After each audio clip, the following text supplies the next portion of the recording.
Yeah, good afternoon. Welcome to one more session on reciprocating compressors. Now, what exactly we discussed up to now in the previous classes? Let me just have some revision. Now, to start with reciprocating compressors, already I said what is a reciprocating compressor, how it works, what is the basic classification of reciprocating compressor. Then you have the other classification as rotary compressors. Then to start with the reciprocating compressors, we have discussed how it works, single acting, double acting, etc. Then the expressions for the work done whenever you have the compressor working. Now work done with clearance volume, without clearance volume. So those are the two variations of problems. Then once you discussed about with clearance, without clearance, the problems, then we have jumped to multi-stage compression. Now we all know that what is the advantages or what are the advantages of multi-stage compression compared to the single stage compression. So we have discussed how the relations will change or the formula will change for the multi-stage compression compared to the single stage compression, and what are the basic advantages whenever you have a multi-stage compression with intercooler or with intercooling. Then there is always a saving in work, because you can't compress a single in a single stage the compression. Assume that 1 to 10 bar or 1 to 20 bar, because it leads to a lot of problems. So that's why I have to go for a multi-stage compression with the low pressure and high pressure cylinder. Okay, so then advantages of multi-stage compression over single stage compression we have discussed, and the expressions with what you known as with intercooling, with perfect intercooling, without perfect intercooling, how the work done will happen in the multi-stage compressors already we have discussed. Okay, now for today's session, what I think I'll just go for some other two problems. Then we'll just have one more discussion about the rotary compressors.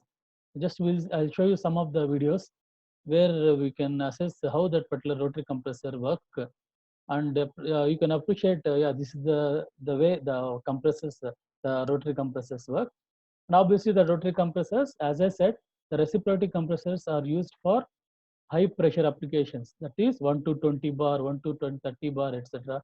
But when you go for rotary compressors, the pressure rise is very less. The pressure rise is very less, maybe very small pressure rises. So that's why you see what and all the different types of rotary compressors. So already we have discussed regarding the rotary compressors. That is, there are different types like a centrifugal compressor, axial compressor, lobe compressor, screw compressor, etc., etc. So those are the called as the rotary types of compressors. Right now, straight away I'll go for the problem. Okay, right. Now just go through the problem. I'll just make a. I hope you are able to see the screen. Yes.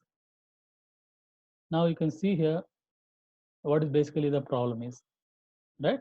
I'll just go through this, and very important model as per, because it covers the entire thing of the compressors or multi-stage compression or single stage compression in a single problem. In a single problem, now you can able to see what exactly happening here in a reciprocating compressor. So let me just take one highlighter here. Yeah. Okay. Right. Yes. Now you see here. Now in a reciprocating air compressor, the air is compressed at the rate of 4 meter cube per minute. So what is the 4 meter cube per minute? He has given the volume of air which is actually taken and compressed and delivered to the reservoir, which is taken at a pressure of 1 bar, 27 degrees centigrade. And what is the final delivery pressure?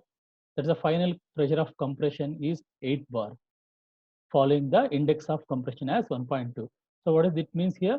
The process which is going on is nothing but your polytropic process, right? 1.2 is the index of compression. So the compression occurs in two stages, with intercooling at optimum intercooler pressure and perfect intercooling. So remember the previous class, we have discussed two relations. That is, whenever there is a two-stage compressor, what is meant by optimum pressure? That is square root of P1 into P3. So 3 is the delivery pressure, 1 is the suction pressure. Then how to find out the intermediate pressure? It is square root of P1 into P3. That is called as intermediate pressure when for optimum intercooling or optimum work done. And you know what is perfect intercooling and imperfect intercooling? So perfect intercooling means once you compress in the first stage and 1 to 2 or 2 to 2 double dash here, 2 double dash here. So the 2 double dash conditions will be almost like a 1. So that is called as perfect intercooling. Now compare the, what is asking now, compare the work input. So how much work actually it will take when the compression occurs in single stage. So one particular problem has 3 problems here. So one is like compression occurs in a single stage. You have to compare the single stage compression with the work required if the same compression occurs in 2 stages with imperfect intercooling. With imperfect intercooling. So if perfect intercooling, what is the work? If single stage, what is the work? And with imperfect intercooling, and what is the temperature?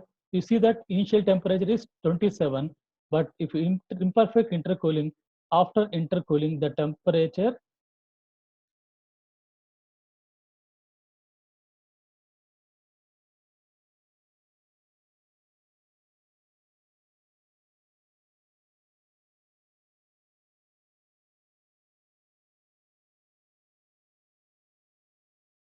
yeah. Now can you able to see the screen once again?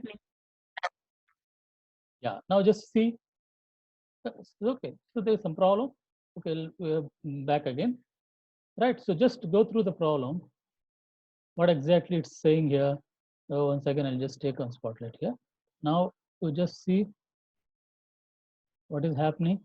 Now there are 3 things happening in the problem here. One, if you assume single stage compression. Second is the compression with perfect intercooling. Second, other one is the imperfect intercooling. What is the difference of work? Okay, or percentage saving in work. So you have given as Cp as 1.0032. So there is specific heat due to constant pressure. Then you have something called as R, characteristic gas constant. Okay, so how to find? There are 3 problems. That is one, you have to find out work with the perfect intercooling, work with imperfect intercooling, and work with single stage. Okay, the same thing I have mentioned in a diagram here. So I think you're able to see the diagram, right? Now you see the diagram which shows that there are different operations here, right? So first, I just find out what is the mass of air. So you have given what is the volume of air.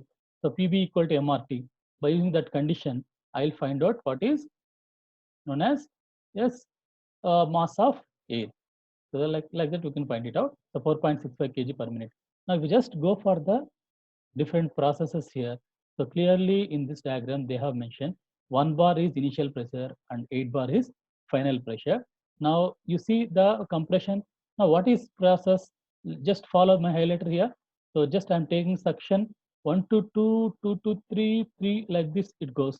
So what is this one? That is a single stage. So see 1 to 2, 2 to 3 is actual compression in single stage. PV power of 1.2 equal to constant. Okay, able to understand? So this is a single stage compression. Now, if it's isothermal compression process, how it goes? So instead of 1, 2, 3, it may follow 1, 2 double dash and 3 double dash. 1, 2, see here, 1, 2 double dash, 3 triple dash. So this is the dotted line what you have shown will be nothing but your, so the dotted line what it's shown is nothing but your isothermal process. So this is 1, 2, 3 actual process, 1, 2 double dash, 3 triple dash here is the actual, sorry, isothermal process. Okay. Now what is imperfect cooling and perfect intercooling? So what is imperfect intercooling you see? So it is given as 1, 2, 2 dash, 3 dash. See 1 to 2, 2 to 2 dash, 2 dash to 3 dash. Okay. That means you are not making the 2 dash equal to the 1. What is the T1 condition? That's the 27. But T2 dash what is given is nothing but 30 degrees centigrade. So you're not cooling it to the up to 27 degrees centigrade. That's why it's called as imperfect intercooling. Now, what is the other last one here? 1 to 2, 2, 2 double dash, 3 double dash. So just see here 1 to 2, 2 double dash, then 2 double dash to 3 double dash. You see here like this, yeah, 3 double dash. So that is called as perfect intercooling because the 2 double dash stage will be reaching the temperature here is almost is equals to T1, that is 27 degrees centigrade. Okay, so able to understand now, right? Now just see what how I can find out the outline. So everything I mentioned in the PV diagram. And first I'll take the single stage compression process. Now what is the formula? And you're able to see here, this is the single stage compressor. What is the work done? That is n by n minus 1 P1 V1. Final pressure is P3, initial pressure is P1, n minus 1 by n minus 1. And obviously n is 1.2. Just keep all the values here. Just keep all the values here. Then obviously you can able to see here what is the value of work done. Okay, so kilojoules per minute. And don't worry, if you just keep it in kilojoules per minute itself, doesn't matter. So if you just divide by 0.7457, so it will be like a HP. Maybe they just converted in this particular diagram, particular problem as HP. So don't worry about that. So work for single stage compression is around 994 kilojoules per minute or 22.2 horsepower. Okay, now that is first one. Now if I have perfect intercooling, so remember the P2 is square root of P3 into P1. What is P1? 1 bar. P3 is 8 bar. So what is the intermediate pressure for perfect intercooling? 2.83 bar. Already what we discussed. Now what is now the work? What is given? It's like this. Just see, yeah, 2 into n by n minus 1 P1 V1, P3 by P1 n minus 1 by 2n minus 1. So this you just refer the PPT what I have sent for the formula for two-stage compression with perfect intercooling. So this is the formula given and all the terms you know here. Now find out what is work input. Now with perfect intercooling, this is the thing. Now just see what is the value. 908 kilojoules per minute or 20.29. So just see what is the difference you are finding here. So when single stage happens, the work is the highlight here I have shown yellow color 22.2 horsepower. Now whenever you have instead of single stage with perfect intercooling, now my work is around 20.29 horsepower. Now you can find out the reduction in the work taken by the compressor. Okay, now the final stage, that is instead of single stage, instead of perfect intercooling, I'll go for imperfect intercooling. How to find out? Now you see what is the thing here? The P2, the same thing, intermediate pressure is there. Now how to T2 dash instead of 27, the temperature is now as 30 degrees because I'm not going for the perfect intercooling. So this is the temperature given. Now first I'll try to find out what is the volume of air, because initial volume I know. What is the volume of air in the HP cylinder? I have to find it out. So just go like this.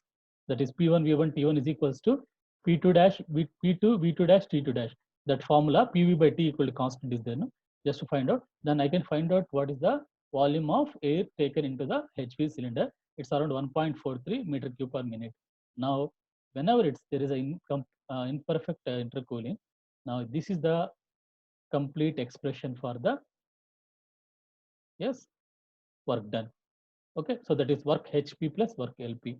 Now this is particular first one is LP cylinder, the sorry HP cylinder. What is the work? Then sorry LP here, and then this is the HP. So both will be mentioned here.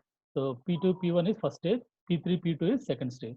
So both separately mentioned, and if we just keep all the details here, now we will be getting the work done as now 20.42. Okay, now you can see here the work for perfect intercooling is 20.29 and for imperfect intercooling is 20.42. So 20.29, 20.2. So slight increase in work because you are not providing the perfect intercooling. Okay, so I am able to find out all the three works.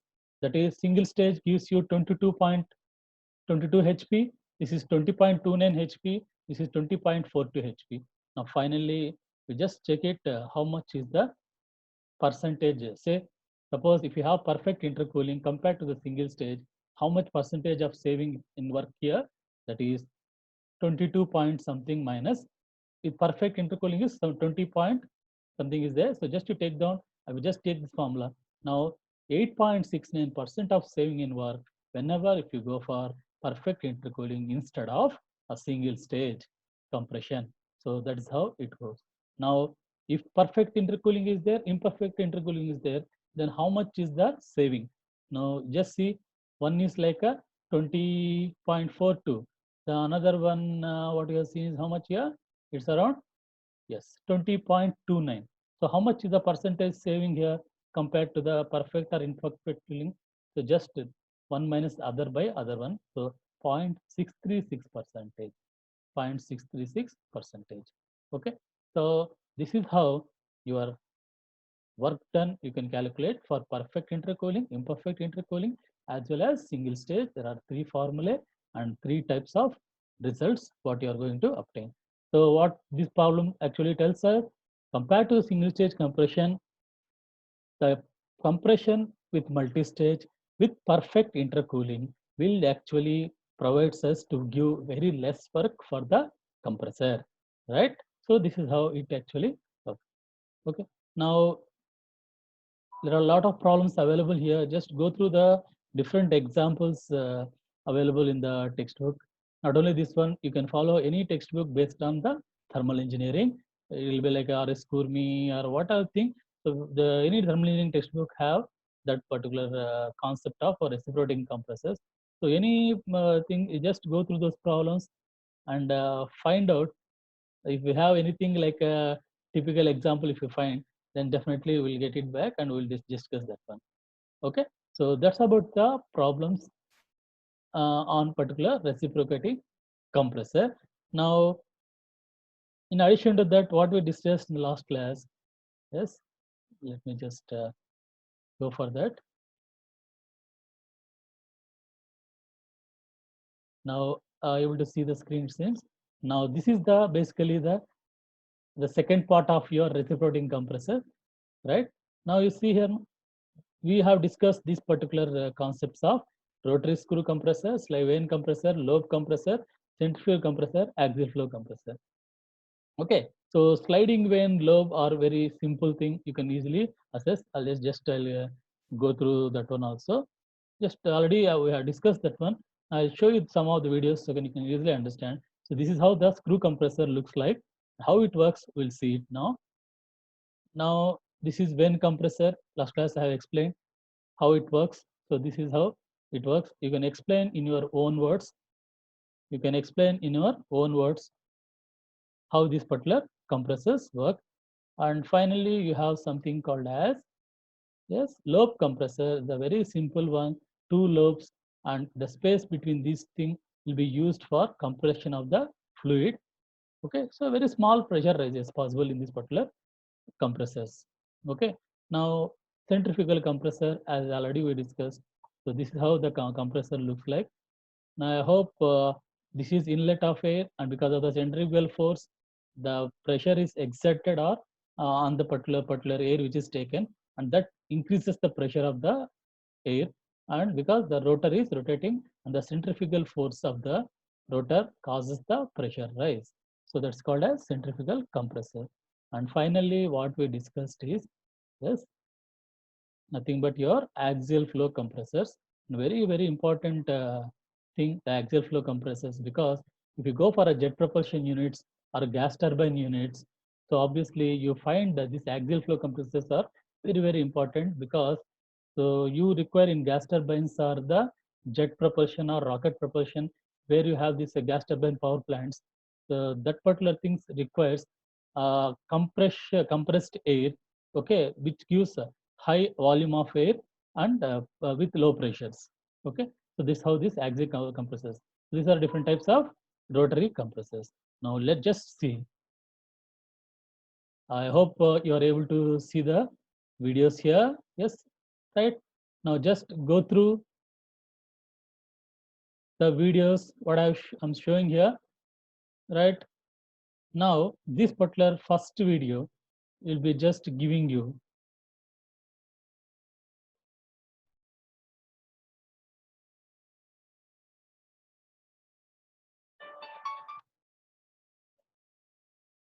yeah, able to see everything. Yes.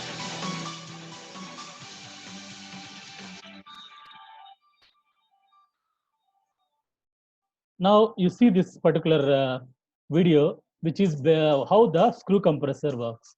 Now this is the basically the compressor. Now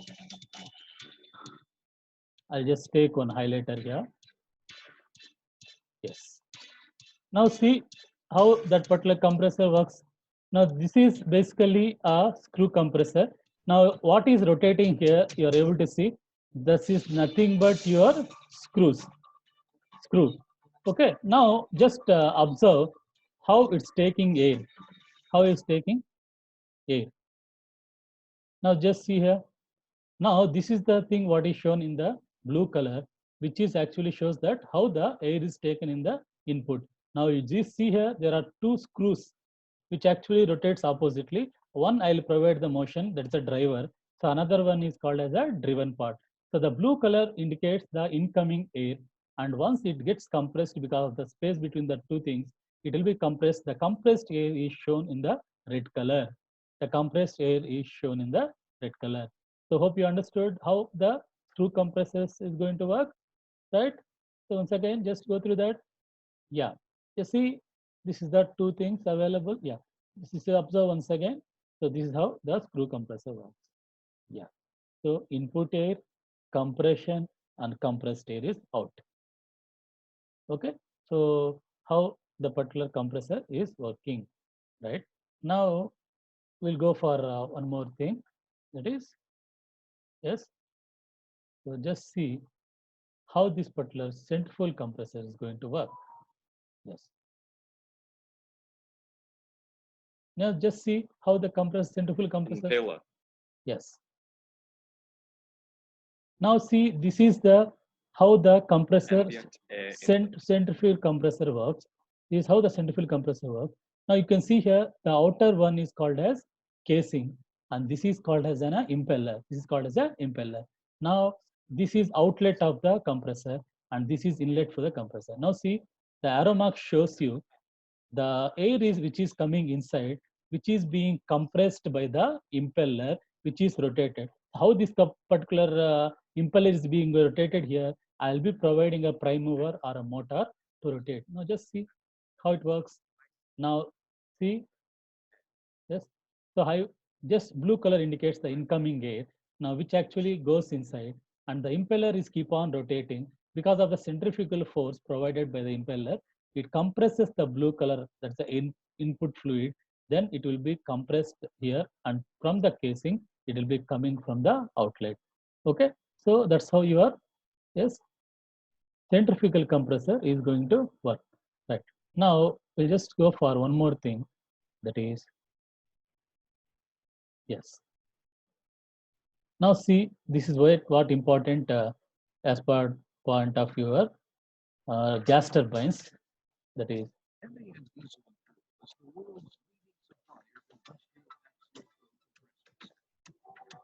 Centrifugal compressors are used in motorcycles like the Kawasaki H2, but also in cars. 1 minute. They possess a housing into which a compressor impeller is installed. I'll close this. Of different industrial sectors. Now just see how it works. Depending on the frame size, a single axial flow compressor may have a suction capacity of up to 1.5 million cubic meters per hour and be able to compress this flow to a maximum pressure of 25 bar. So these are the basic compressors which are used for the gas Cologne turbines. Cathedral, which at 516 feet is the third tallest church building in the world, could be exhausted in around 16 minutes. The basic design of an axial flow compressor is similar to that of a fan. Blades are mounted around the shaft. In order to increase the effect, several of these blade rows are arranged axially, one behind the other. This axial stage group is often combined. Now you can see here, the axial flow compressors mainly have two things. One is called as the stator, another one called as rotor. Okay, now the video shows how the rotor looks like and how the stator looks like. Okay. Yes. Now just see how it works. Yeah. Now you can see here. So the input air is taken as a blue color here. Now you just see, yeah. So this is the part what I am explaining here. Now this is the rotor. Okay, now you can see that there is continuous increase in the size of the rotor. Now this is called as rotor and the blades are called as rotor blades. And these are another section available here which are called as stator blades. Now the air which is or the fluid which is taken from the outside will be getting compressed between the stator and rotor blades. Okay, and that compressed air will be just going like this and coming out of that compressor. Okay, now just see. The blades strike the gas, guiding it backwards and also compressing it. This process generates a flow along the axis. That's why the machine is called axial flow compressor. The outlet casing guides the compressed gas to the outlet nozzle. Compression raises the temperature of a gas, which in turn somewhat reduces the density and increases the volume. As the downstream compression process would require more energy, the intercooler reduces the temperature of the gas before it enters the radial part. Axial flow compressors are able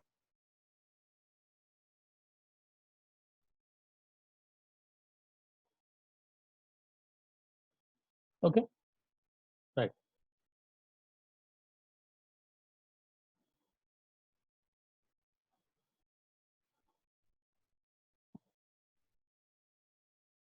So hope you to compress extremely high volume flows, but the maximum feasible pressure ratio is limited. On the contrary, centrifugal compressors can only process lower volumes, but deliver higher pressures. yeah, they have Since the mentioned gas now in the AR the difference Max between 1 the has centrifugal already compressor lost and axial flow sufficient volume compressor. through compression in the axial part, the downstream radial part is perfectly suited for bringing the gas to a high discharge pressure.